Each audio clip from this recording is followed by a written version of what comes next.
Hello, people did that. How's that doing? I'm just going to say this very briefly to people. No matter in relation to gangs, people trying to silence you for ways in your opinion or ways in your disgust and anything. Don't be afraid to speak out against anything. That's as simple as that. Don't be afraid. There is a few cases that we hear on the news and you hear every so often of women being abused. I'm really just talking and I'm really appealing to people who have experiencing domestic violence, to please, talk to somebody about it. Don't suffer alone. It is very dangerous. It's very dangerous. I know a few people who, unfortunately, their husbands weren't the best, and thankfully some of them are still in prison, which was where they deserve to be honest, for treating people the way they treated people, because you wouldn't treat a prisoner of war like the way they treated the wives, so-called wives, anyway. And I'm just saying that people don't be afraid to talk. Don't be afraid to speak out. And it's the same with everything, really. Don't be afraid to speak out. If sometimes the girls can be a bit rough. You see people speaking out and they're the right to speak out. Sometimes the girls have to be rough with some people because they ask for it. Some people do ask for it. When they absolutely just go and cause trouble and think they're going to knock and get any consequences for and just going to slap in the wrist. But there is some people stand up for their rights, and the girls do abuse them for it. And I'm saying that people don't be afraid to stand up, and I'm saying that as somebody in the local authority, don't be afraid to stand up. In our society, you're kind of afraid, you look down on, I feel, when you say something about corruption, when you say something about anything like that, you kind of look down on and people kind of say, what are you talking about? But in every country there's corruption. In every country there's corruption. There's always somebody who tries to make a buck out of something. And I say to people, don't be afraid. Don't be afraid. Yeah, you're entitled to raise your opinion. You pay your taxes the same as everybody else. You're entitled, and the state should let you speak. Because it is a very essential right. It's very essential. If you can speak, then that's it. That's the thing about me. Beforehand I used to be afraid to speak out. Very big change now.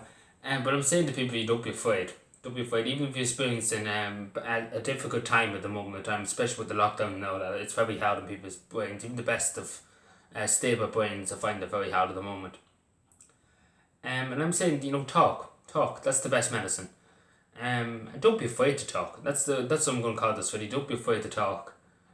Because people will listen. People will listen. You might not take it, but people do listen.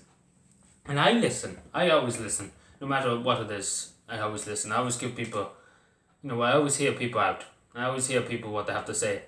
I don't just say, oh, it's nothing to do with, if it's something to do with corruption or anything like that, and the guards or anything like that, I always hear them out. I never just dismiss them, like TDs just dismiss it. I often have seen it. TDs just dismiss and say, oh, it's nothing to do with us. But I'm just going to say this too to TDs and senators and to county councillors too. It's your job, and I reiterated this to a county council the other day, it's your job if a member of the public comes to you about a criminal gang, you do something about it. Don't be afraid of these cunts who try and take over a state or try and take over some place. Don't be afraid of them. My God, throw some bars to the county councillors and the senators saying it's nothing to do with us. Nothing to do with us. And I quote one of the county councillors for saying that. Nothing to do with us. About a gang terrorising the state. Nothing to do with us. And then when I come up to you and I challenge you on it, you very quickly change your mind. But see, as soon as you challenge them, as soon as you kind of get a voice, because then they were like, oh shit, this fella has a voice and he's not going to shut up. Which is true. I never shut up until I got my way. I never shut up, and that's only recently. I refused to shut up, and lucky. The only reason how I shut up was a small bit about it, because they done something about it, and that's the only reason why I shut up. A bit. But it's because I can still shout abuse at them if I want. In other words, not abuse, but you get what I'm saying. Just you challenge them. Like if you challenge them and you put them on the spot and you say, I'm going to get the whole public involved in this. They usually just do something very quickly. But anyway, thank you for watching. Please take care. Please take on board my advice. And don't be afraid. Don't be afraid. This is a difficult time. Everybody needs to help each other out. I'm here to help if anybody ever needs help. Don't be afraid to contact me on Twitter or Discord or whatever. Never be afraid. Never be afraid to talk to me or to talk to anybody. Because I'm here to help. I want to help people. I'm here to help. That's my, not my job, but I'm a political activist. I do what I can for people. And if anybody ever wants to ask me how to go, you can talk to me about something. That's totally fine. Contact me, of course, please. But just bear with me if ever I'm a bit slow in contacting you back. But please do, because I always will say them. Please do. So thank you for watching. Subscribe for more. Bye.